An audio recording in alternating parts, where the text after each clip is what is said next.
ATV की जानिब से जो प्रमोशनल शूटिंग की वीडियो थी, उसको बाकायदा तौर पर रिलीज़ कर दिया गया है।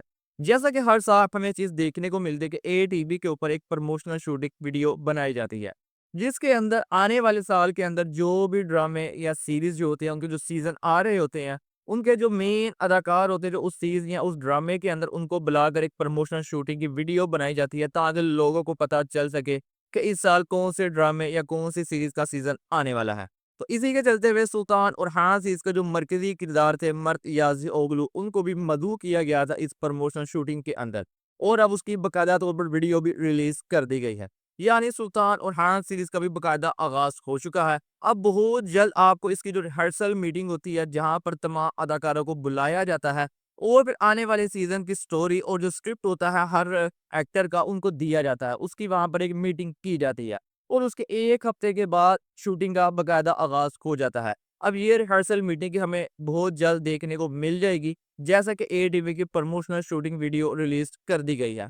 साथ ही साथ एक और अदाकार जिन्होंने ऑफ़िशियल तौर पर सुल्तान और हान सीरीज़ को जॉइन कर लिया है। उनकी ऑफ़िशियल अनाउंसमेंट भी कर दी गई है बुज़दाक और उनके पेज के ज़रिए भी।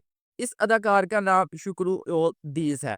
और ये अदाकार आपको एक नेगेटिव किरदार अदा करते हुए नज़र आने वाले हैं सुल्तान और हान सीरीज़ के अंदर। इससे पहले जितने भी अदाकार शामिल किए गए थे सुल्तान और हान सीरीज़ के अंदर जिनके नाम सामने आए थे, वो सब के सब उस्मान बे की फैमिली में से थे। लेकिन ये अदाकार एक बाज़-दीनी कमांडर का किरदार अदा करता हुआ नज़र आएगा आपको आने वाले सीज़न के अंदर। और जैसा कि सारी की सारी स्टोरी जो है उसका मेन मरकज़ बूरसा के ऊपर ही दिखाया जाने वाला है आने वाली सीरीज़ का, तो ये जो कमांडर होगा, ये बूरसा का नया कमांडर होगा जिसका नाम वैसी लूस होगा। अगर इसकी लुक को देखा जाए तो इससे पहले जितने भी अदाकार शामिल किए गए थे बाज़ानीनी कमांडरों के हवाले से, तो काफ़ी ज़्यादा इसकी लुक उस हिसाब से मैच भी कर रही है और ये काफ़ी ज़्यादा फिट भी बैठेगा अदाकार एक बाज़ानीनी कमांडर की शक्ल में। और साथ ही साथ इस अदाकार की काफ़ी तगड़ी फैन फॉलोइंग है। लोग इसको स्क्रीन के ऊपर काफ़ी ज़्यादा तादाद के अंदर देखना पसंद भी करते हैं।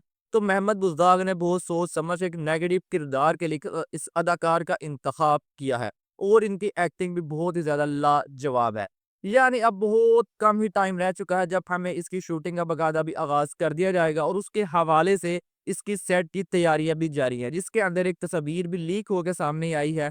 ये एक महल की तस्वीर है और ये महल जो होगा ये आने वाले सीज़न के अंदर उस्मान बेगम महल होने जा रहा है। जैसा कि इससे पहले सीज़न 5 के अंदर भी उस्मान बे अपनी फैमिली के साथ हमें महल के अंदर ही नज़र आते थे, लेकिन सीज़न 6 के अंदर उनको कबीले के अंदर दिखाया गया। अब आने वाले सीज़न के अंदर भी आपको उस्मान भी अपनी फैमिली के साथ इसी महल के अंदर ही दिखाई देंगे और ये तस्वीर भी उसी की जारी की गई हैं, लीक होके सामने आई हैं। अब बहुत ही कम टाइम बचा है, इंतज़ार की घड़ियाँ ख़त्म होने को है। फिर आप इसकी बाकायदा रिहर्सल मीटिंग की वीडियो भी रिलीज़ हो जाएगी, उसके बाद इसकी शूटिंग का आगाज़ भी कर दिया जाएगा और जो इसका एपिसोड है वो हमें अक्टूबर के फर्स्ट या सेकंड वीक के अंदर देखने को मिल जाएगा। आज की वीडियो में बस यही था। मिलते हैं आपसे नेक्स्ट वीडियो में।